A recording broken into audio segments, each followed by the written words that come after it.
pagi Bapak Ibu Saudara sekalian. Good morning, beloved brothers and sisters. Saya minta izin pakai terjemahan karena khotbahnya akan dipakai ke Eropa ya. I want to ask for your permission to translate this sermon as it will be relayed to Europe. Saya bersyukur untuk kesempatan pelayanan hari ini di sini. I give thanks for the opportunity to serve here today. Kita di Eropa sedang eksposisi Injil Markus. In Europe, we are doing an exposition on the Gospel of Mark. Dan kita sampai ke pasal yang ke-5 ya. And we are in the midst of discussing chapter 5. Kita bisa membuka firman Tuhan. So let's open the Word of God.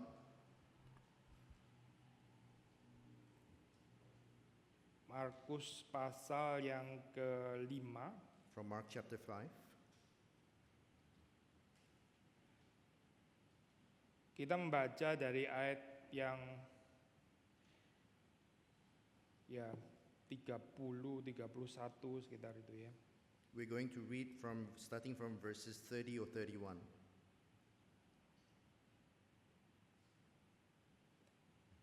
Saya akan baca. I'm going to read it in Indonesian.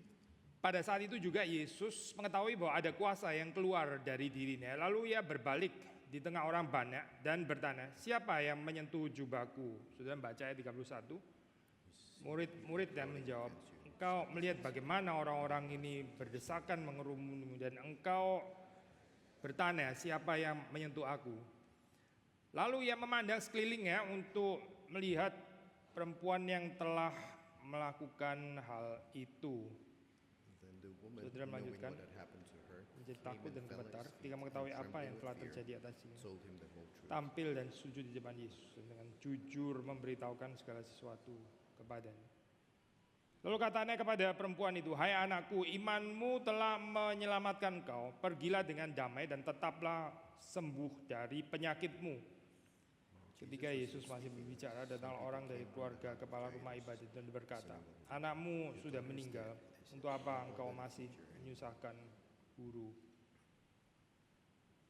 Namun Yesus tidak menghiraukan perkataan mereka dan berkata kepada kepala rumah ibadat, jangan takut, percaya saja. Lalu Yesus tidak memperbolehkan seorang pun ikut serta kecuali Petrus, Yakobus dan Yohanes, saudara Yakobus.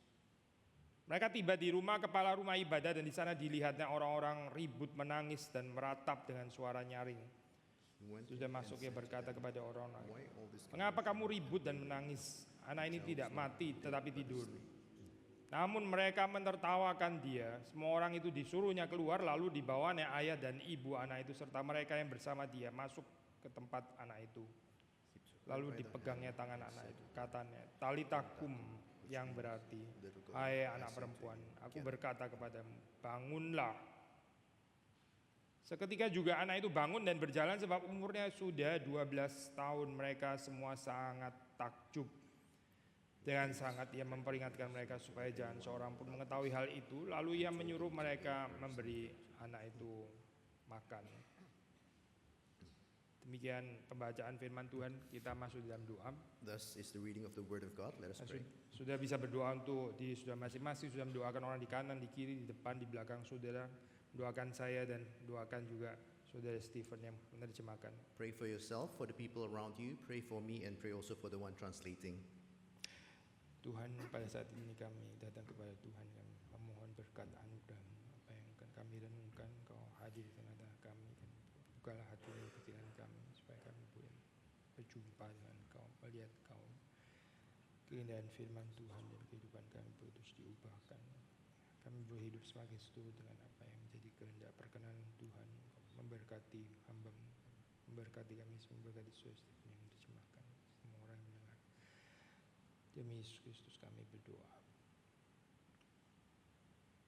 Amin.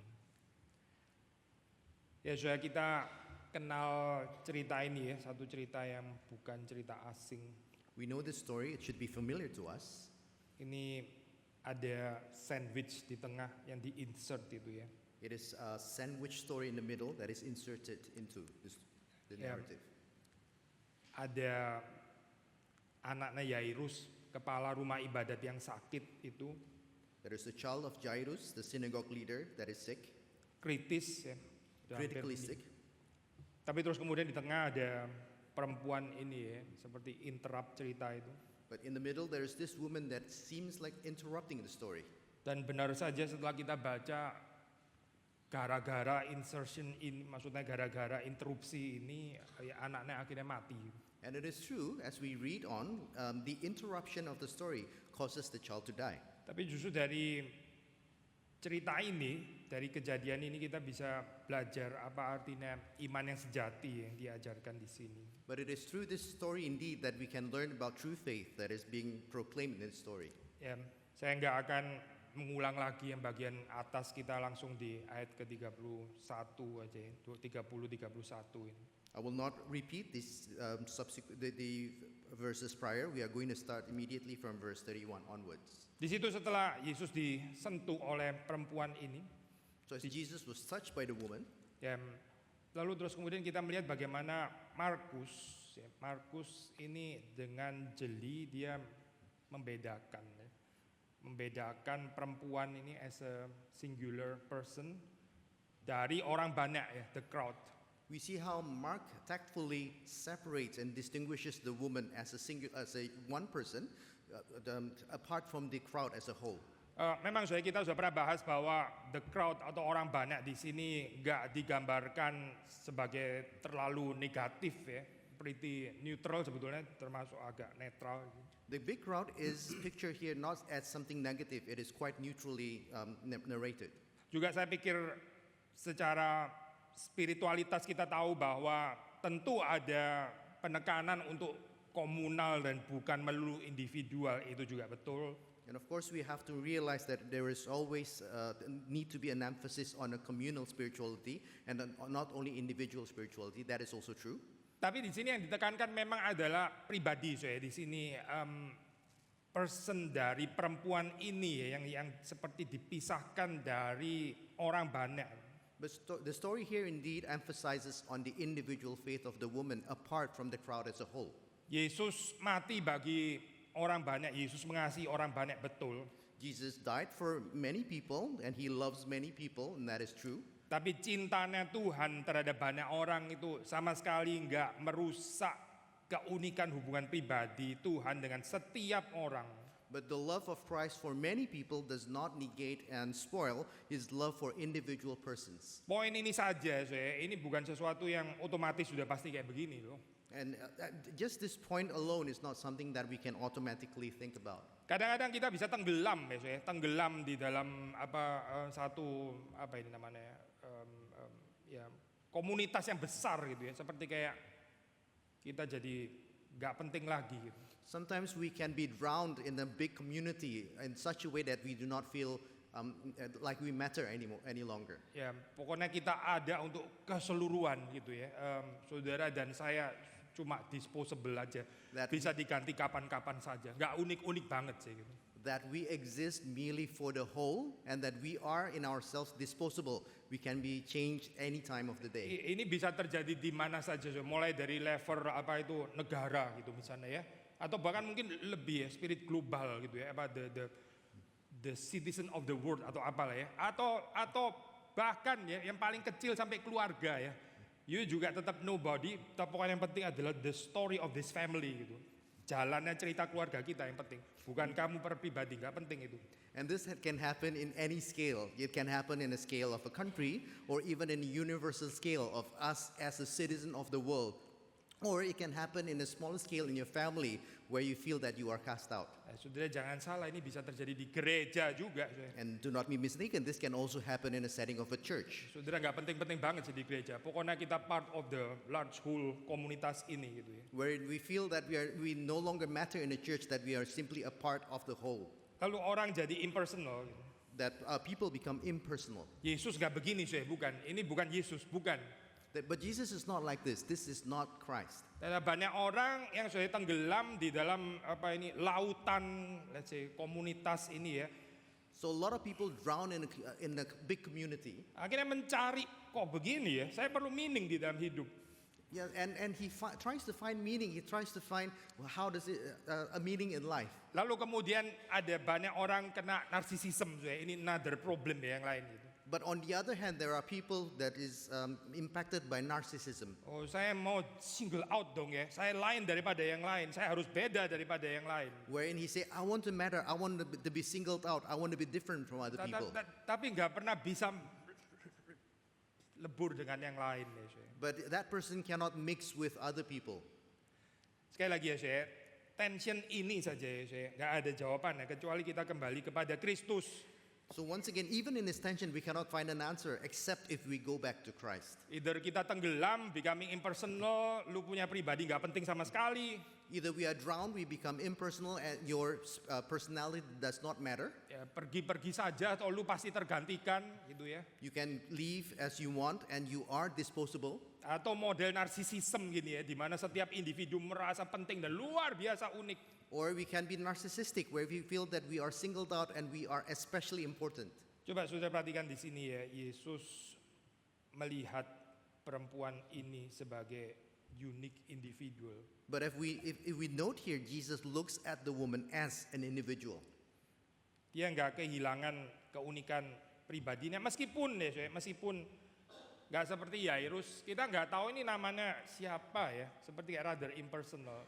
That does not lose her uniqueness, despite the fact that unlike Jairus, we do not know of this woman's name. Tapi bagi Tuhan, Tuhan mengenal dia secara pribadi. But for God, He knows her by name and individually. Saya tertarik saya waktu baca komentari di sini ya, digambarkan ini persistence Yesus waktu perempuan ini menyentuh dia. I'm intrigued as I read the commentary about Jesus' persistence for this woman when the woman touched his clothes. Bukan cuma perempuan ini yang persistence mau menyentuh atau menjamah Yesus.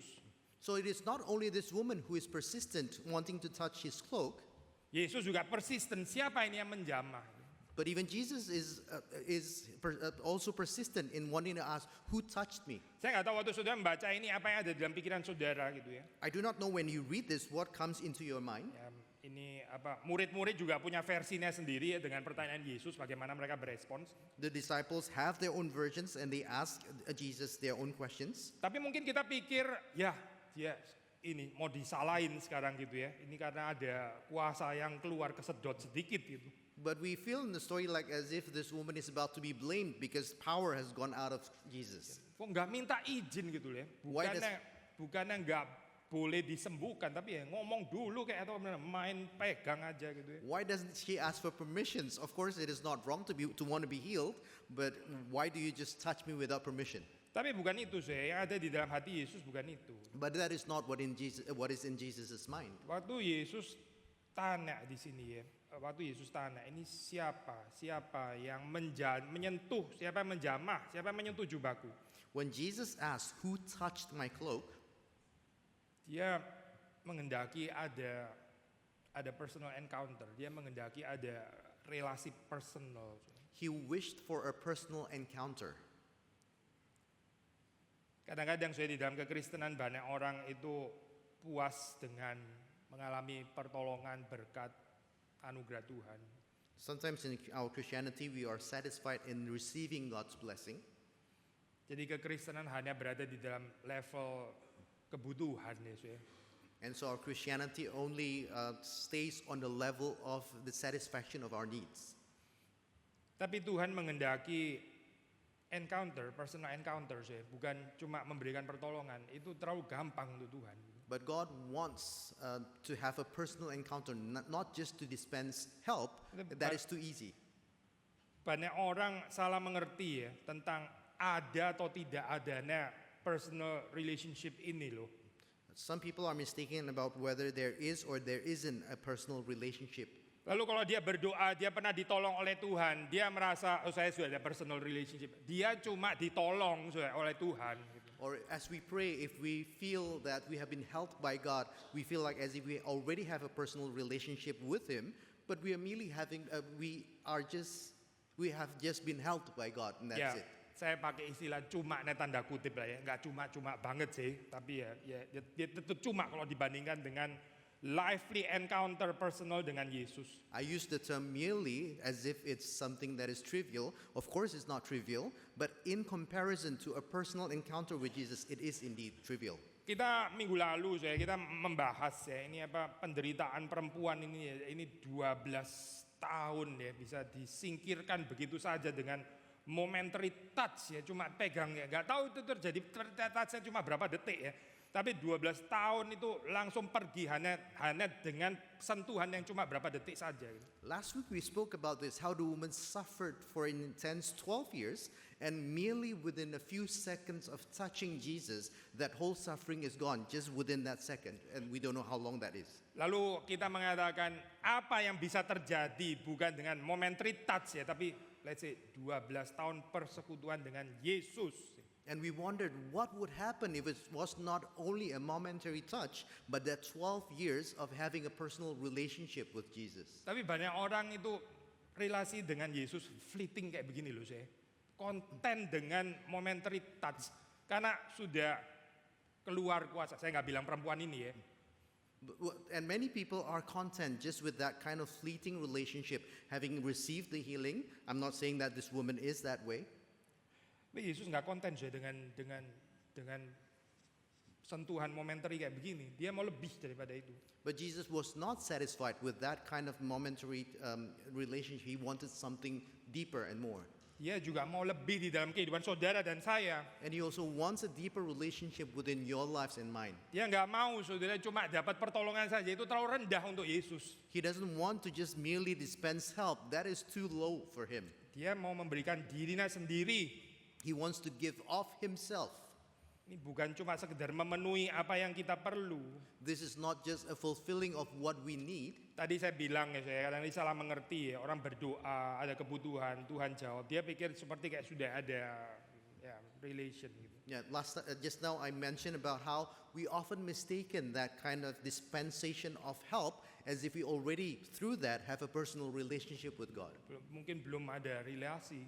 But maybe there isn't a relationship yet. Tapi sisi yang lain, waktu kita berdoa juga lagi-lagi berdasarkan kebutuhan kita, terus kemudian kita nggak dijawab, kita pikir, oh Tuhan nggak mengasihi saya, Tuhan nggak mau punya relasi dengan saya.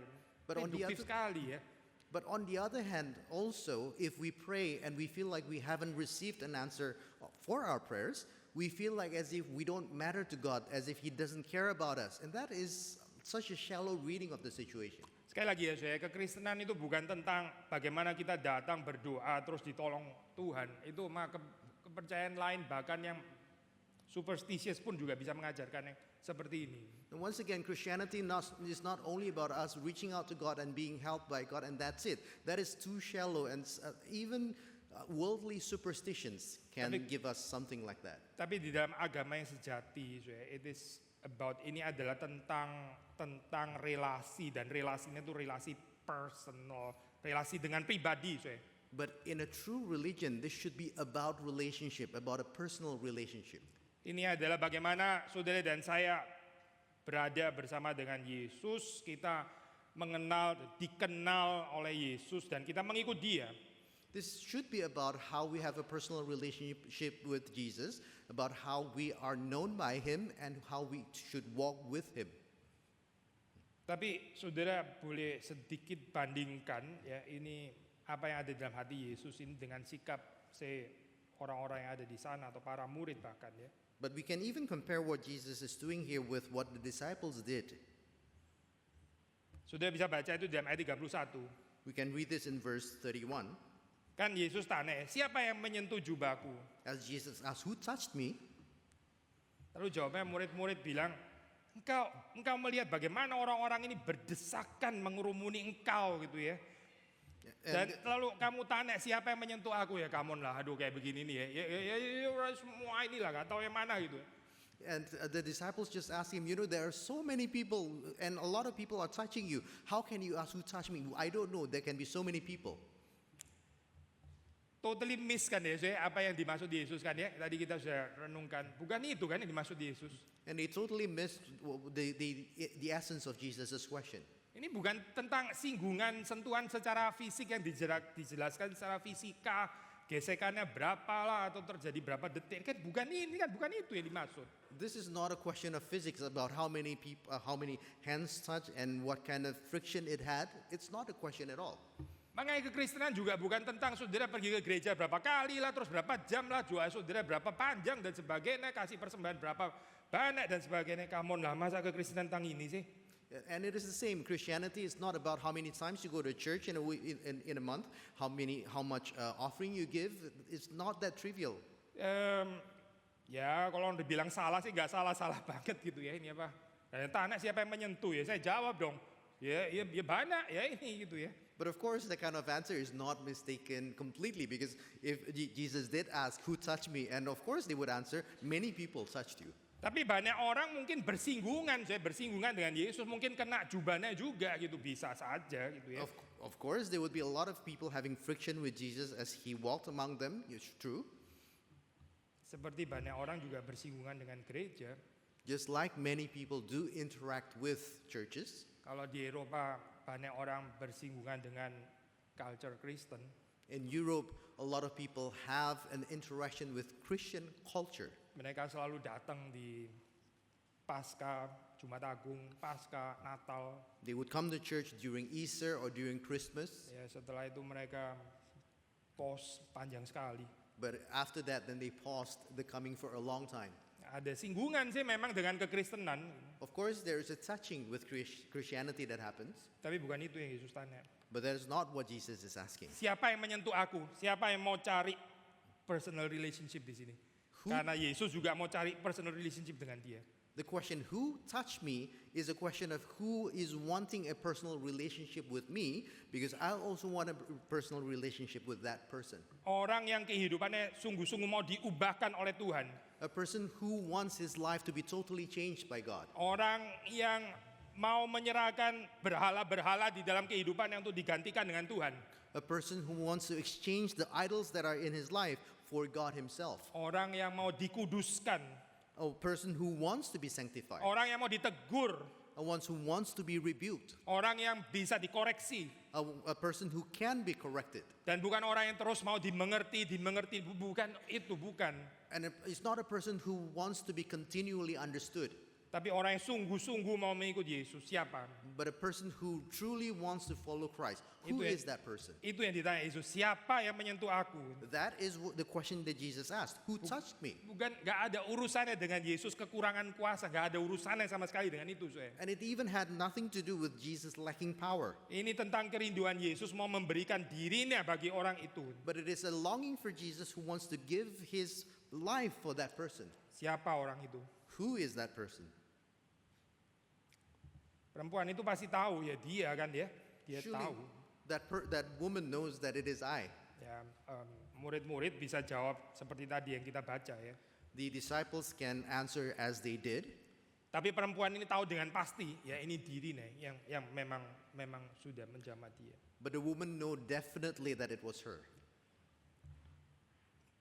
Seperti biasa ya, dan ini bukan cuma sekali dua kali. And this is not just a once or twice occasion. The real encounter dengan Yesus menimbulkan a sense of fear and trembling. The real encounter with Jesus produces a real a kind of sense of fear and trembling. Ya, takut dan gentar. Ya. Fear and trembling. Saya khawatir kalau bagian ini nggak ada di dalam kehidupan saudara dan saya, karena kita belum benar-benar bertemu dengan Yesus yang asli. I worry if this is not in our lives, we have not truly had an encounter with Christ. Kadang kita mau gambaran Tuhan bukan cuma preaching yang sugar coated ya, bukan cuma kalimat yang manis yang menenangkan, tapi juga Tuhan yang sugar coated pula gitu. Tuhan yang juga dibikin manis, nyaman, enak, gak mengganggu.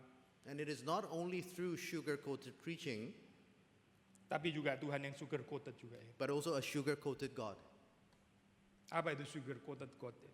What is a sugar-coated God? Tuhan yang selalu tangannya terbuka, yang selalu menanti, sabar terus, boleh dilukai terus karena dia panjang, sabar.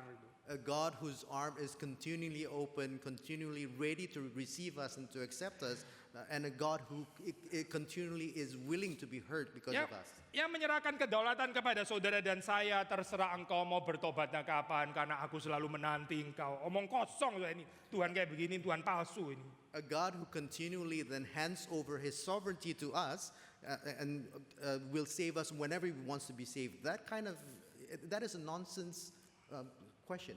Ya, ini Tuhan yang nggak ada kenyataan. Ini idol sebetulnya. Ini adalah berhala, bukan Tuhan. That is not the true God. In fact, that is an idol of our making.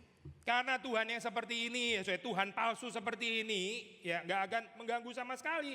Hidup saya nggak perlu berubah kok.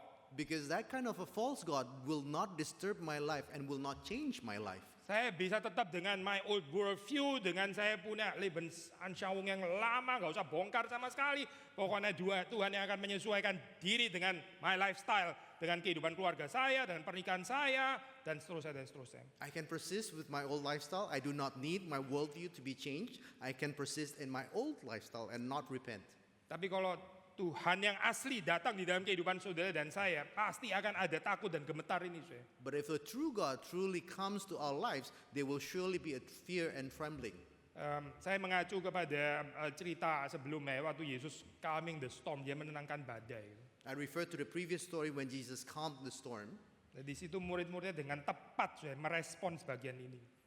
and the disciples reacted truthfully in that situation. Tadinya mereka sangat ketakutan kan dengan badai itu, mereka hampir mati gara-gara badai itu. Initially, they were afraid of the storm because they nearly died because of the storm. Tapi setelah mereka melihat Yesus, mereka ganti objek ketakutannya. Ini orang ini siapa ya? But Ini after, lebih bahaya ini daripada badai ini orang. but after they beheld Christ, their fear changed and they became afraid of Jesus. What kind of person is he? He is dangerous. Tiba-tiba power of nature jadi pale in comparison, jadi pucat, nggak bisa dibandingin dengan kekuatannya Yesus, dan dengan tepat murid-muridnya melihat ini.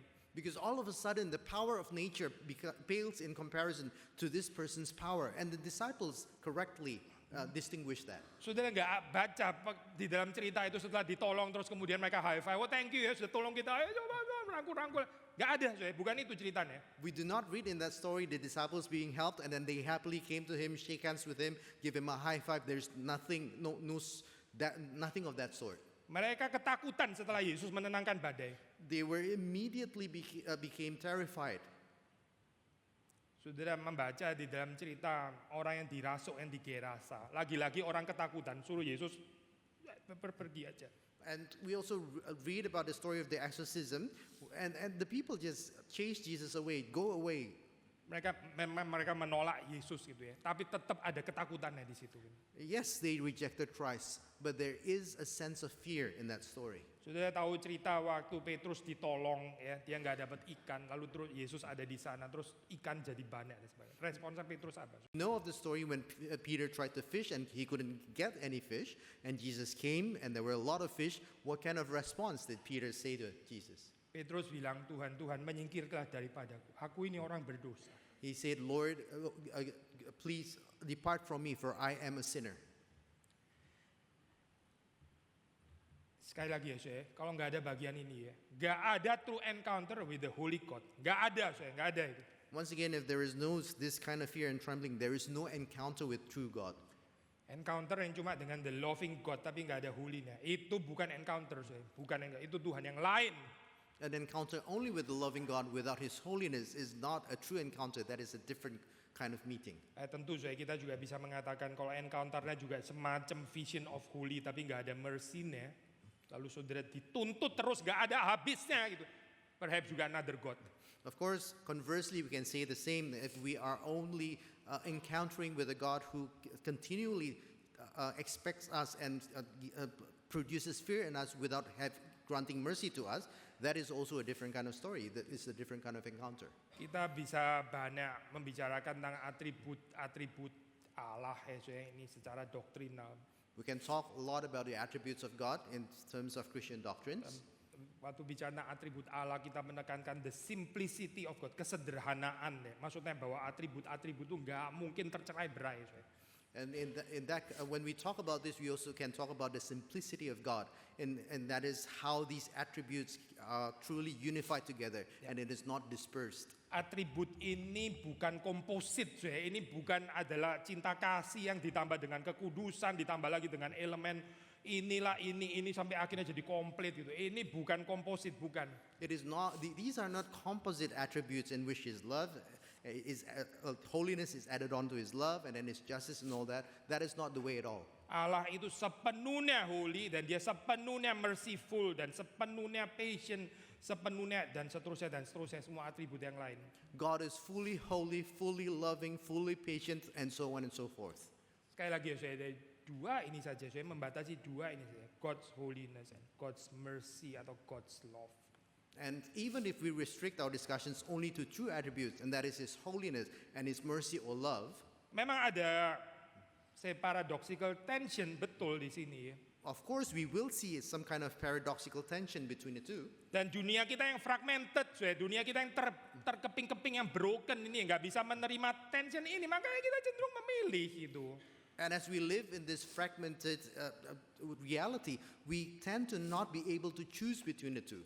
Saya kalau cuma Allah yang merciful gitu, saya oke. Tapi jangan bicara holiness. Aduh, merciful yang merangkul gitu, saya senang. Well, some will say that we love to listen to the kind of merciful God, loving God, but we do not want to listen to about the holy God. This one I like, this one I don't. Atau penyakit keagamaan lain semacam Allah yang holy, yang selalu menuntut kita, yang mau bertobat dan sebagainya, tapi yang gak pernah ada belas kasihannya terhadap kita. Or there's another religion in which their God is only always expecting and always angry without having mercy. Saudara heran ya, kok bisa ya, kayak begini kok juga bisa menarik. Atau ini sebenarnya bukan kiri ya, yang kiri yang ini tadi yang kanan sebenarnya, ekstrem kanan, ekstrem kiri. Mungkin lebih cocok yang penekanan God's holiness yang salah itu yang kanan gitu ya, yang melulu merciful mungkin yang kiri. And sometimes we wonder, how can this kind of God who's always terrifying also attract a certain kind of people and not the left or the right? Tapi kalau yang kiri mungkin bisa lebih dimengerti dalam pengertian God yang selalu merciful tapi nggak pernah menuntut kita bertobat. Mungkin bisa kita mengerti kali atraksinya di mana gitu ya. Of course, we can perhaps more easily understand the attraction of a God who is always merciful, always loving. Tapi kenapa ya bisa ada daya tarik untuk Tuhan yang seperti kayak kudus tapi nggak ada belas kasihan? Kenapa yang kayak begini juga bisa menarik di dalam agama ya? But how can there be an attraction of a God who is always holy and only holy? How can people be attracted to that? Apa atraksinya? What is the attraction? Karena manusia itu penipu Because we are deceitful. Manusia itu munafik. Because we are hypocrites. Manusia itu congkak dan sombong. Because we are proud. Lalu dia pikir dia sudah bisa menaati holiness-nya Tuhan. Jadi bangga. And as he feels that he is able to fulfill that standard of holiness, he needs that prideful standard for himself. Saya nggak perlu pengampunan Tuhan, saya nggak usah bicarain. Where Saya he- orang yang cukup sempurna, standarnya dia. Saya bisa penuhin, saya orang berhasil kok di dalam hidup ini. And so that kind of person says, I do not need the forgiveness of God because I myself am able to stand for myself. I have already fulfilled the requirements of the law. Saya bukan loser yang perlu anugerah, itu bukan loh. Saya high achiever di dalam hidup ini, jangan salah.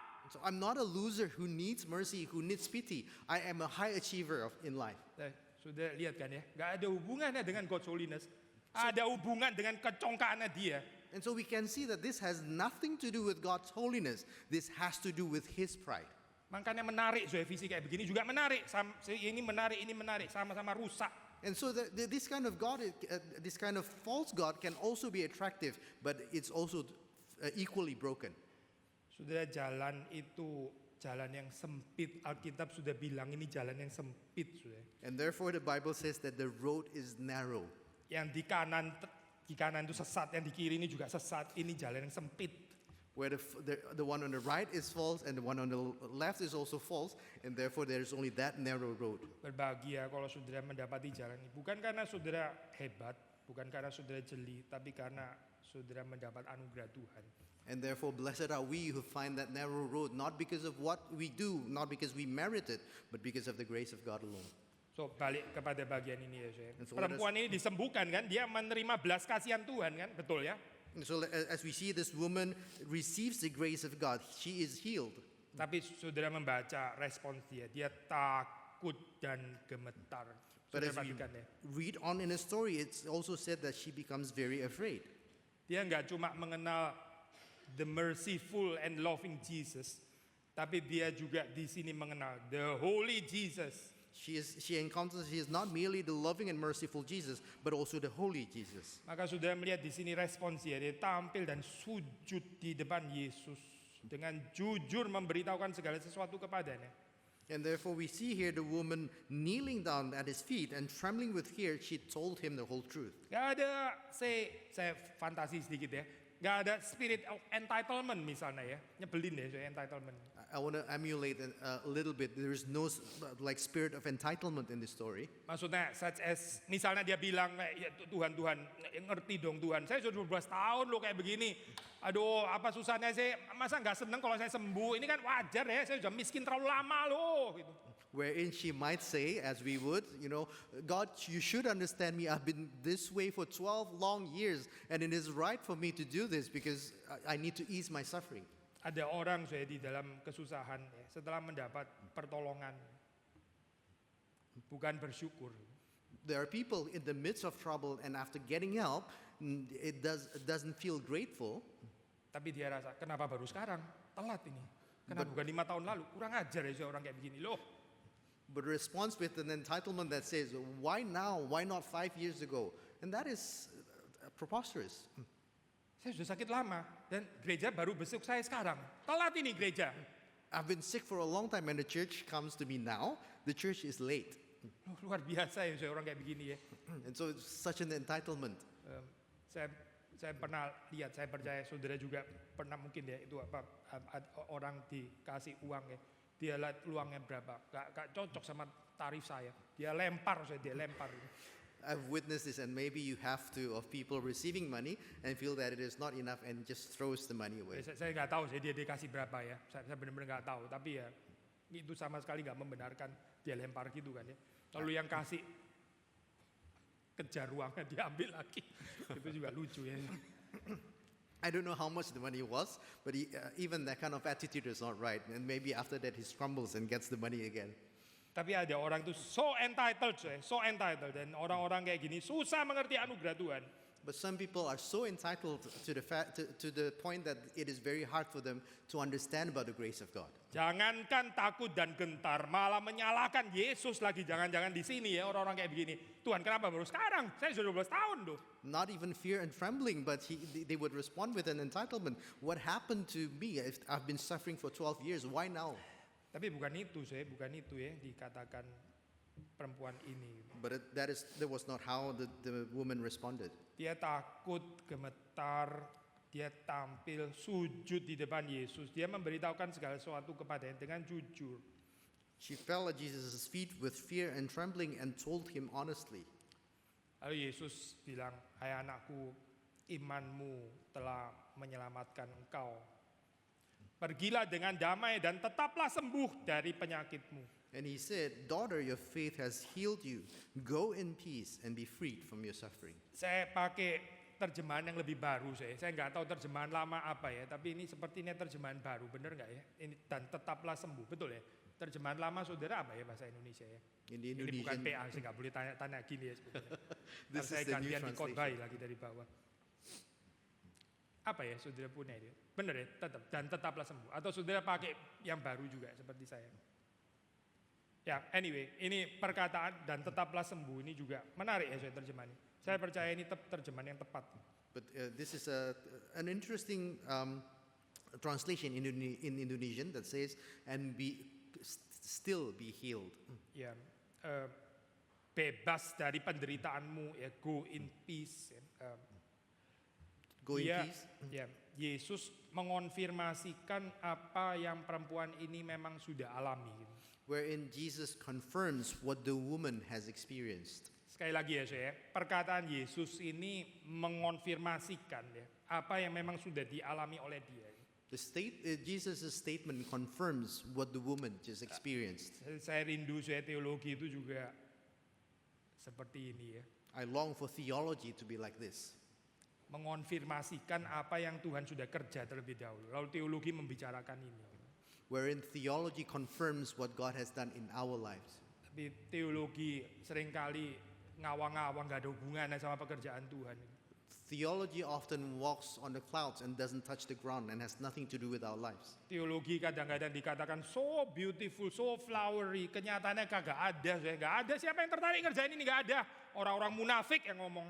Theology sometimes is given to us in such a beautiful manner that it doesn't really touch with our everyday reality. Apalagi sekarang saya di dalam zaman sudah dan saya so-called keyboard warriors gitu ya, pinter banget kasih komentar gitu. Orang-orang ini Especially in our age where a lot of people are keyboard warriors. They know exactly how to give nice comments. dia pikir dengan komentar dia sudah memberikan sumbangsi terhadap kemajuan dunia ini. Wherein Cuma ngetik-ngetik doang. he thinks that through his comments he's given contributions to the world and he's merely typing it out. Saya baru baca ini ya untuk mencegah demensia, katanya orang lebih baik nulis ya, nulis mencegah. So keyboard warrior itu mungkin juga akan demensia juga karena nggak nulis. I've read about how you could avoid dementia, and it is better for you to write with your own hands. So maybe the keyboard warriors will have dementia. Yesus ya, perkataannya dan perbuatannya itu satu. And so Jesus' words and Jesus' works are one. Saudara dan saya gereja, ya gereja memang bukan Yesus betul ya, kita bukan Yesus. Well, as a church, the church is not Jesus yet.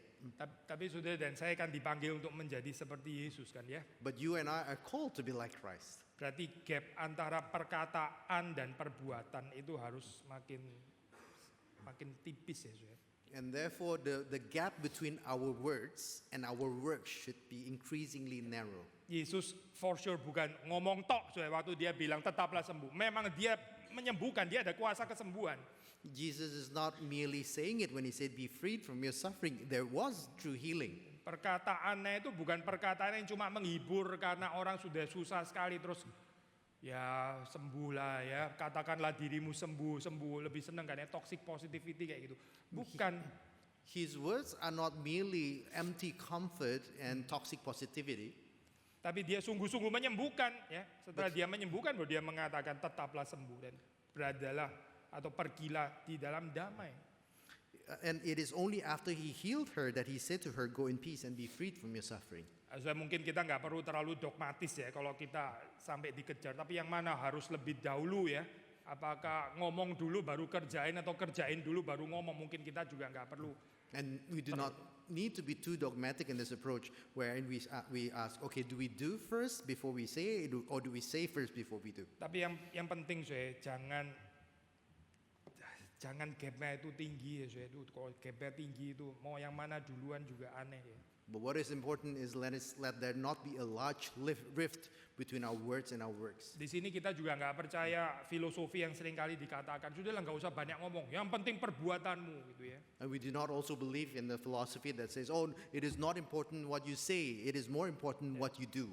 Sudah pernah dengar kan kalimat ini ya? You have heard of this, right? Kalimat ini kalau saudara terima, saudara pikir ini kalimat yang benar, ya kita nggak usah dengar firman lagi. If we receive these kind of words, then we do not need to listen to sermons any longer. Bahaya sekali ya saya ini teologi kayak begini nih, atau filosofi kayak begini nih ya. Yang penting perbuatan, nggak usah banyak ngomong. Maksudnya nggak usah ada pemberitaan firman gitu. And so such kind of theology or philosophy is very dangerous indeed, where we say, oh, just do. There needs to be no words being spoken, no sermon. Saudara bisa bayangkan nggak sih waktu Yesus datang incarnate dia nggak ngomong apa-apa. Dia cuma berkarya dan berkaya, tapi nggak ngomong apa-apa. Sudah bisa bayangkan nggak? Can you imagine during his incarnation if Jesus merely does his works but says nothing? Tapi memang orang sudah capek ya dengan orang beragama karena memang banyak ngomong tok, saya cuma ngomong tok, tapi nggak ada perbuatan, nggak ada. But of course, many of us are tired of religions because really there are religions that merely speaks and not do.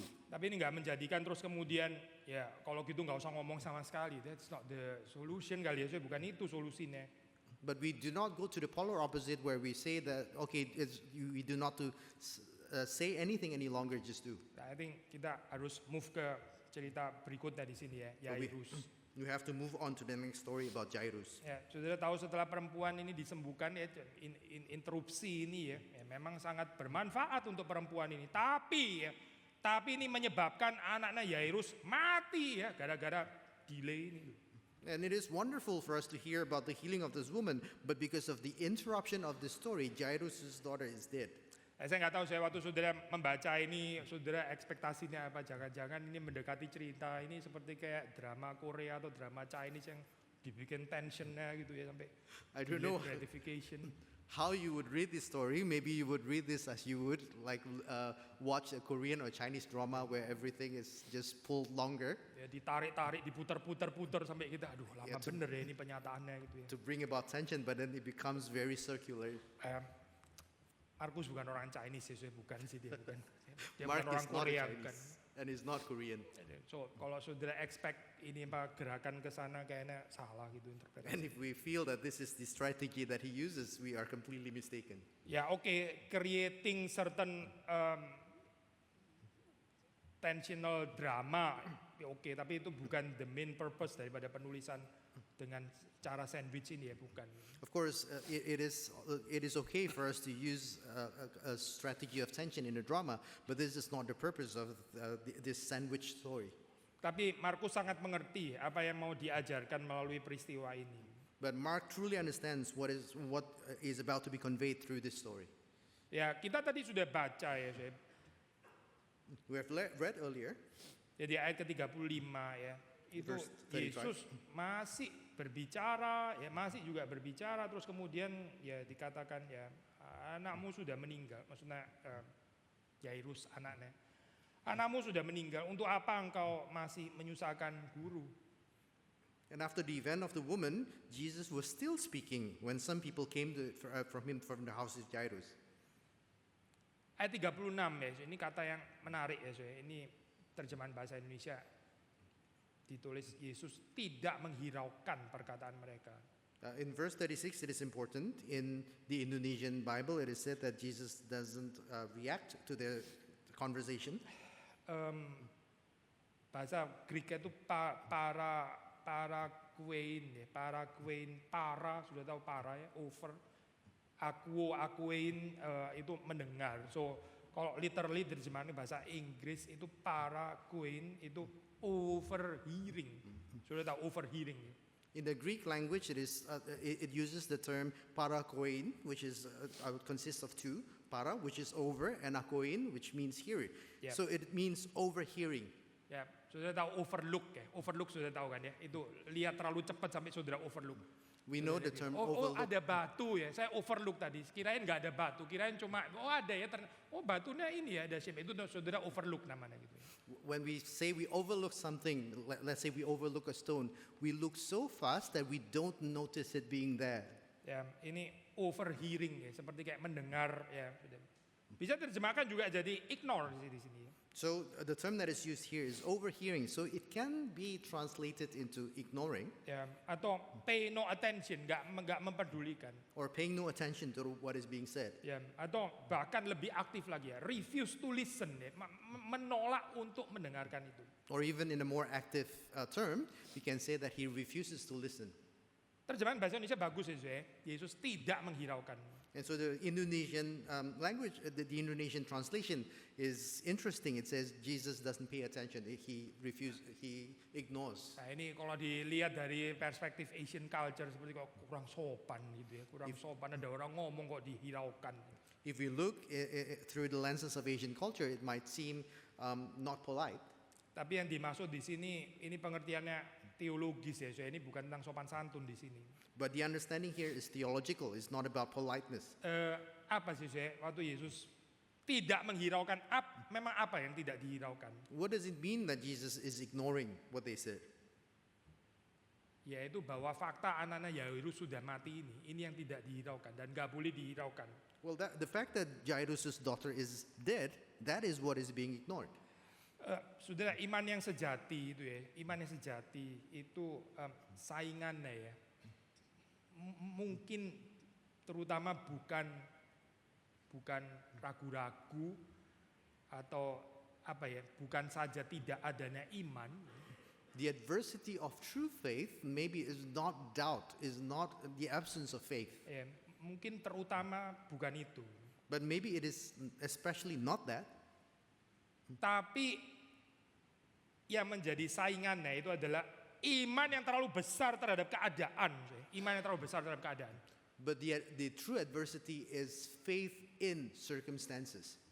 Ya ini loh, anak saya sudah mati, ya sudah nggak bisa lagi ngerepotin guru, nggak ada perlunya juga. Ini loh saya, iman terhadap kematian anak perempuan ini. And the fact is, the daughter is dead, and so he has faith in that situation. There's nothing more we can do. Hidup saya ini sudah terlalu susah, dari dulu juga kayak begini, ini sudah 12 tahun misalnya gitu ya. My life has been too difficult. It's been like this for 12 years, for example. Suami saya, istri saya dari dulu tuh juga sudah begini, sudah nggak bisa dirubah, sudah sangat mirip Yesus yang nggak berubah. Yesus nggak berubah, dia juga nggak berubah. My husband or my wife has been like this for a long time. He is like Jesus in the sense that he doesn't change. Dan saya beriman teguh dengan fakta ini itu ya. And I have faith in this fact. Belum lagi kalau yang bukan keluarga, wah tambah rumit lagi ya saya. Sudahlah orang itu dari dulu gitu terus, sudah tetap nggak ada perubahan apa-apa. Especially one who shares no kinship with us, we say of them, he's been like that for a long time. He will not change. I have faith di dalam ketidakberubahannya dia. I have faith in his unchanging nature. Itu faith loh saya. That is faith still. Ya, faith terhadap kematian anak-anak Yairus ya, itu yang nggak mau dihiraukan oleh Yesus. Their faith in the death of Jairus' daughter. That is what Jesus wants to ignore. Banyak orang itu beriman kepada keadaan, kepada realita hidupnya. Dia imani, dia pegang erat-erat. A lot of people have faith in the reality of their life. That is what they hold tightly. Tapi saudara perhatiin ya, iman yang kayak begini ya, ini ironisnya saya. Ini menyebabkan orang ketakutan kan? But what is ironic is this kind of faith makes people afraid. Saya beriman kepada realita anak saya yang sakit. Ya, saya beriman. I have big faith in the fact that my child is sick. Saya beriman kepada keadaan keluarga saya yang berantakan sudah bertahun-tahun dan gak pernah bisa diperbaiki. Saya beriman. I have big faith in the fact that my family situation is very bad and that I cannot change it. Tapi terus kemudian apa? Setelah beriman pasti enggak. Setelah beriman ketakutan, dan takutnya di sini bukan fear and trembling itu. But what happened after you have that faith? You become very afraid, but not in the sense of the fear and trembling of God. Makanya di sini dalam bahasa Inggris itu dibedakan dengan sangat jeli ya. Yesus bilang, "Don't be afraid." And so in the English it is very discerned. It says, "Don't be afraid." Kamu beriman kepada yang salah, kamu beriman kepada anakmu yang mati, dan kamu ketakutan dan karena ini. You have faith in the wrong thing. You have faith in the death of your daughter, and therefore you are afraid. So, mungkin dari perspektif psikologi kita kalau boleh menjelaskan, sebetulnya sudah nggak ada takut lagi kali ya, sudah mati kok. Takut apa? Sudah mati gitu. If we can analyze this from a psychological perspective, why the need to be afraid? If the child is dead, there's nothing that they can do. Ya. Oh, afraid itu kompleks ya. Afraid itu bukan cuma masalah sudah mati, jadi nggak usah takut lagi kalau dia mati, toh sudah mati. Seperti kayak orang jatuh, nggak usah takut jatuh lagi, toh sudah dibawa nggak bisa jatuh lagi. Bukan itu. Fear is a very complex thing. We cannot say that, just because that daughter is dead, now there's no lower situation to be in. Therefore, there is no longer any need to be afraid. Ya, dia mungkin nggak takut lagi kalau anaknya itu bakal mati karena memang sudah mati. Tapi dia bisa masih ketakut, ini gimana saya menjalani hidup tanpa anak ini? Gak pernah saya hidup tanpa anak ini menakutkan saya. He is not afraid because the daughter can be dead, but he is afraid because the daughter is dead. What kind of life will I be leading next? Because I've never lived without my daughter near me. Jadi seperti orang jatuh, mungkin dia waktu di bawah dia nggak takut jatuh lagi, tapi dia bisa takut ini saya bisa berdiri nggak setelah ini. But just as someone who has fallen, he will not be afraid of falling, but he will be afraid of what about my leg? Can I stand up after this? Orang yang sudah bangkrut, ya orang sudah di bawah, mungkin nggak takut lagi untuk jatuh ke bawah lagi, sudah di bawah, tapi takutnya dia ini gini terus atau saya masih ada bisa bangun ya sebetulnya. A person who's gone bankrupt, for example, will no longer be afraid of being bankrupt, but he will be afraid, can I get up after this? Can I be revived after this? Nah, Yesus bilang, don't be afraid, jangan takut, percaya saja. And so Jesus said, don't be afraid, just believe. Percaya apa saya? Believe in what? Percaya kepada Yesus. Believe in Christ. Percaya kepada Yesus itu berarti bukan percaya kepada circumstances, bukan percaya kepada realita dan kondisi. Believing in Jesus means that we do not put our complete trust in the circumstances, in the situation that we see. Saya percaya banyak orang Kristen atau yang mengaku Kristen itu bukan kesulitan beriman kepada Tuhan, I believe that many Christians or people who profess as Christians, they do not have difficulty in trusting God. tapi mereka beriman kepada Tuhan dan imannya itu mungkin secara nggak sadar dan tersadar nggak sadar dibatasi kepada apa yang fit dengan circumstance gitu loh. But their faith, whether they realize it or not, is fit into the circumstances as they see it. Ya, kalau anaknya masih sakit, oke saya beriman kepada Tuhan yang sanggup menyembuhkan. Oke lah, itu lumayan masuk akal gitu ya. If the child is still sick, then I have faith in a God who can heal. And of course, that kind of faith makes sense. Tapi kalau sekarang masih tetap harus beriman kepada Tuhan, tapi ini sudah mati. Nah ini nggak reconcilable ini kayak gini ini. Bagaimana ini merekonsiliasikan terlalu jauh ini? But if I'm called to still believe in Christ after the child is dead, then it feels so difficult to reconcile between these two. Tapi Tuhan justru mau saudara dan saya belajar untuk beriman, termasuk juga di dalam keadaan yang kontradiktif dengan situasi dan kondisi ini. But God wants us still to have faith, even in a very seemingly contradictory situation. Bukankah di dalam sepanjang kitab suci kita membaca cerita itu kan ya, Sarah yang mandul, gak bisa punya anak, kontradiktif kan ya? Is it not true as we read the whole biblical story about Sarah who cannot bear a child? Ya, banyak sekali sudah cerita yang lain tuh bangsa Israel yang mesti masuk ke Kanaan, orangnya gede-gede kayak begitu. Itu kan kontradiktif soalnya. And about Israel who needs to enter into the promised land but finds giants living there, that is so contradictive. Orang mati, sudah mati. Terus mesti percaya dibangkitkan. Ini kan kontradiktif ya kayak begitu. A person who is dead and now I have to believe that she will be raised from the dead, that is so contradictory. Tapi ya inilah saya iman Kristen. But that is the Christian faith. Kita percaya bahwa Allah bisa melakukan termasuk apa yang dianggap mustahil. We believe that God can do even that which we think is impossible. Yang enggak reconcilable dengan situasi, dengan kondisi, dengan keadaan. Things that we feel cannot be reconciled with the situation as we see it. Dan Jairus mungkin enggak punya iman seperti ini. It may be that Jairus doesn't have this kind of faith. Tapi iman seperti inilah yang diberikan Tuhan kepada Jairus. But this kind of faith is what God gives to Jairus. Saya tertarik dengan satu kalimat dari komentari kalau saya boleh kutip. I like this the statement from a commentary, if I can quote this. Dia bilang begini, This is what it said. faith is not something Jairus has, but something that has Jairus, carrying him from the despair to hope. Iman itu bukan sesuatu yang dimiliki oleh Jairus, ya. Tapi adalah sesuatu yang memiliki Jairus, ya, sesuatu yang akan mengangkat menopang dia dari keadaan keputusasaannya kepada pengharapan di dalam Tuhan. Itu iman, coy. Dan itu bukan human optimism, coy. Itu bukan optimisme dari bawah, bukan. And this is not merely human optimism. Kadang-kadang kita keliru ya, coy. Itu kita pikir iman itu optimisme. Bukan. Sometimes we mistakenly think of faith just as mere optimism. No, it's not. Optimisme itu dari bawah, coy. Iman itu diberi dari atas. Gitu. Optimism works from the ground up, but faith is given from above. Optimisme itu banyak kalkulasinya. Mungkin kita nggak sadar ya. Kita bilang kita optimis, tapi kita sebenarnya sudah ngitung gitu. Sometimes we do not realize it, but optimism is calculative.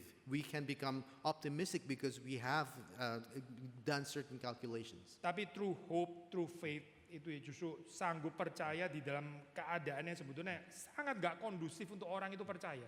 But true hope and true faith believes despite of a circumstance that makes it impossible to do so. Saya pelayanan di Eropa ya, sampai sekarang kadang masih ada pertanyaan gitu ya. Ini bener nggak sih pelayanan kayak gini? As a minister in Europe, until this moment, I still feel, is it right for me to do this? Saya pernah sharing ini di sini ya, saya sekarang sharing lagi. Hopefully kok saudara doa bisa ingat kita. I've shared this once in this place, and I share it again so that you would remember me in your prayers. Itu keadaan yang dingin ya, secara spiritual gitu. The spiritual coldness that is within Europe. Kita pakai berbagai macam approach untuk pelayanan, doing reach out ini dan itu gitu ya. We use many kinds of methods in order to minister to the people, Termasuk lewat culture, lewat musik dan sebagainya. including through the cultural mandate or through music and others. Orang datang sih memang, orang datang terus kemudian minggu depannya yang nggak datang lagi gitu ya. People do come, but a week after they no longer come. Ya gini terus ya ini. Kadang-kadang tanya ini balik Jakarta atau gimana sih yang benar ini. And so sometimes I also wonder whether I should return back to Jakarta. Tapi ya ini ya saya belajar percaya di tempat yang sama sekali nggak kondusif ya sebetulnya. But isn't this learning to trust God in a very unconducive place? Saya beberapa hari lalu sempat ketemu Patong ngobrol-ngobrol sedikit ya. Saya tanya tentang revival, tentang kebangunan rohani. Gitu. A few weeks ago, I met with Reverend Stephen Tong and I asked him about revival. Saya tanya apa ini ya, di dalam pola sejarah itu kalau Tuhan pernah melakukan pekerjaan di sana terus kemudian mulai jadi spiritually cold, Tuhan bergerak ke tempat lain, apa memang nggak bisa balik lagi gitu. What does it mean if God has once worked in a place or a country and then now it is shifted away from that country? Does it mean that His work cannot return to that place? Memang sulit ya saya menjawab pertanyaan ini ya. Kalau kita baca di dalam sejarah kayaknya memang sulit mengatakan bisa ada gerakan balik lagi itu. And it is difficult to discuss these matters because if we look at history, it is very rare that revival does return to that place. Ini juga keadaan ketidakmungkinan yang lain gitu ya kalau belajar dari sejarah. Tapi pattern sejarah tetap bukan Tuhan, tetap bukan. And if we look at this kind of patterns, then do we not find another kind of impossibility? But even this pattern of impossibility is not God Himself. Pattern sejarah saudara itu juga bukan Tuhan. Saudara juga punya pattern kan di dalam sejarah keluarga. Itu juga ada pattern kan. Itu juga bukan Tuhan. The pattern of your personal history is also not God because you must have your own history, your own memories behind in which there is a pattern. Tuhan itu berdaulat, dia bebas di dalam pengertian sesungguh-sungguhnya. Dia bebas daripada pattern keluarga saudara. God is sovereign. He is free to move in the midst of all of the patterns of your history. Kalau dia bekerja, ya dia nggak akan diikat oleh pattern-pattern itu. If He works, He will not be bound by those patterns. So pengharapan sesungguhnya itu ya waktu Tuhan mau bekerja itu. And so true faith is when God indeed works. So sudah melihat di sini ya, ini gambaran apa ini namanya saya mourners, apa namanya penangis-penangis. Also we see here the images of mourners, people who cry. Penangis-penangis profesional ternyata sudah ada sejak zaman Yesus ya, bukan dalam. So professional weepers are present in the days of Jesus Christ. Ya ini boleh dibilang ya ini di komentari saya suka istilah ini dibilang setelah mereka menertawakan Yesus bilang dia cuma tidur. Mereka kan menertawakan Yesus. Inilah the so-called the hardcore realist. After they laughed at Jesus during the storm, they would laugh at Him now, and these are the hardcore realists. Ya. Mereka cuma percaya realita empiris. Sudah mati ya mati, sudah nggak ada lagi. Ini apa dibilang tidur? Nggak ada itu ceritanya. Studi empiris kita nggak pernah mendukung itu. They only believe in empirical experiences. In their past studies, there has been no such thing as a resurrection, nothing of that sort. Oh, orang-orang hardcore realis ini pasti bukan orang yang mimpi-mimpi yang ngawang-ngawang. Oh, mereka sangat realis ya, sangat realis. So these hardcore realists are not dreamers. They merely rely on what is real. Tapi orang-orang ini akhirnya nggak berbagian di dalam pekerjaan Tuhan. Yesus menyuruh mereka keluar. Lu dengan realismemu keluar saja. But these are people who cannot be happy in the work and in the ministry of Jesus Christ. And Jesus asked them to go out. Hati-hati ya dengan kehidupan yang terlalu realistis ya. So we must be careful with a life that is too or overly realistic. Ya ini realistik bukan dikontraskan dengan idealistik atau terlalu nggak realis gitu, bukan. We're not contrasting here between realism and idealism. Tapi dikontraskan dengan beriman kepada Tuhan yang sedang bekerja. But we're contrasting this with the fact that God is working at that moment. So, terakhir saya, waktu saya sudah hampir habis. And so last, because my time is almost over, Kita membaca di sini ya, kenapa cerita insertion daripada perempuan ini perlu. Gitu. and we read why the insertion of the story of the woman is necessary. Tentu kalau kita melihat ada banyak bedanya ya saya, antara Yairus dengan perempuan ini. Of course, we see a lot of differences between Jairus and the woman. Ya, misalnya Yairus ini orang yang cukup terpandang, dia ada namanya gitu ya, dia kepala rumah ibadat. Perempuan ini siapa gitu ya. Jairus is a distinguished man. He is the head of the synagogue, but that woman is unnamed and is a nobody. Yairus ini adalah seorang pribadi yang punya privilege di dalam kehidupannya. Perempuan ini tidak gitu ya. Jairus is a privileged individual with position in his life. That woman is not. Tapi ada kemiripan saya di antara kedua orang ini atau di kedua ya pergumulan ini. But there are similarities between the two and similarities as well between the struggles of the two. Mereka berdua ini adalah korban, ya, victim dari keadaan yang so desperate, ya, so desperate. Gak ada pengharapan kecuali satu-satunya itu di dalam Yesus. They are both victims of hopeless situations. They have no hope outside of the fact that Jesus can come in and intervene. So, kita sudah pernah membahas sebelumnya ya, ini perempuan ini setelah 12 tahun kita boleh assume dia sudah pergi ke dokter ini dan dokter itu dan coba ini dan itu dan gak ada perbaikan sama sekali. The woman has been suffering for 12 years, and so we can safely assume that she's tried this doctor, that doctor, and there was no help at all. Ya, dia sudah kenyang sudah dengan kekecewaan, ya, percuma sudah gak usah berharap lagi. She is filled with disappointments, and so she has lost all hope.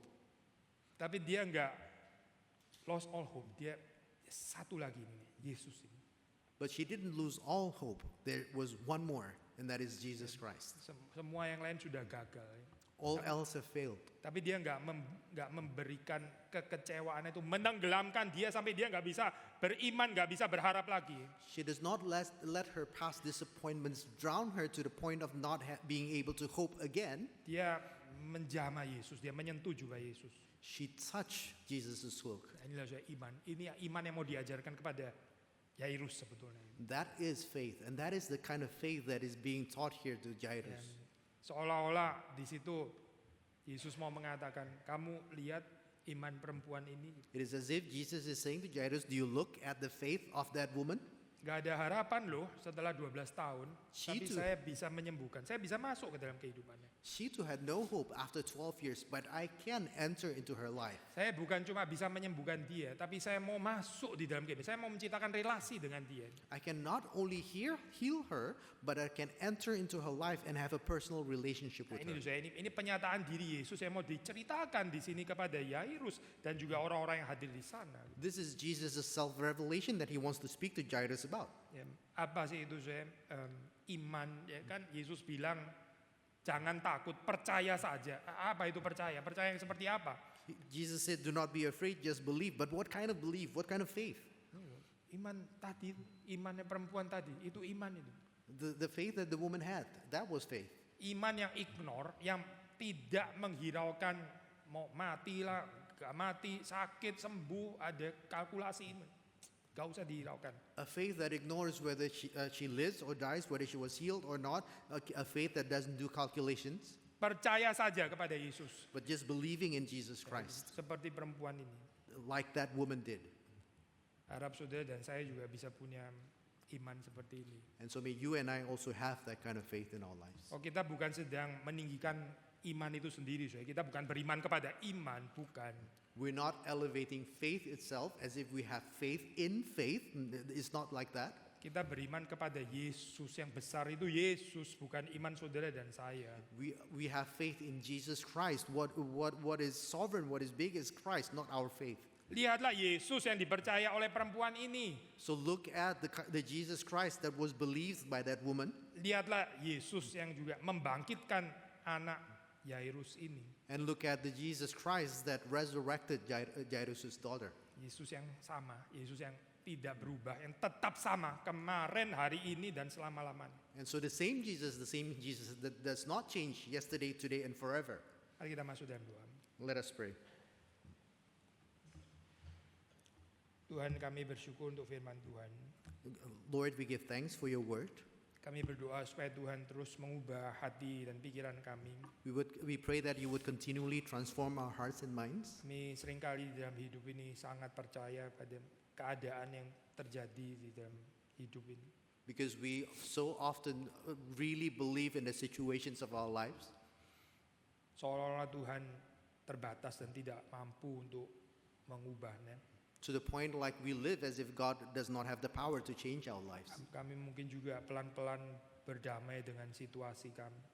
And it is as if we slowly make peace with our situation. Kami kadang-kadang bahkan mungkin juga berteologi yang membenarkan status quo situasi kami. And sometimes we even give theological understanding to the situations that we are in. Tuhan, kiranya Engkau mengampuni kami But Lord, may you forgive us karena kami sudah membuat Engkau kecil. because we have made you small. Kami sudah membatasi Tuhan. We have limited Kami berdoa supaya Engkau, Allah yang sejati, Tuhan yang sejati, boleh berkenan untuk masuk di dalam kehidupan kami. We pray that you, the true God and the sovereign God, can move into our lives. Dan kami akan melihat bagaimana Tuhan adalah Tuhan yang sanggup untuk bekerja, bukan kami. So that we can witness the God that works, not us. Berikan kepada kami penghiburan, pengharapan, iman, sukacita yang sesungguhnya. Give us true comfort, true faith, and true hope and joy. Demi Yesus Kristus kami bersyukur. In Jesus Christ we give thanks. Amin. Amen. Hari ini kita akan merayakan sakramen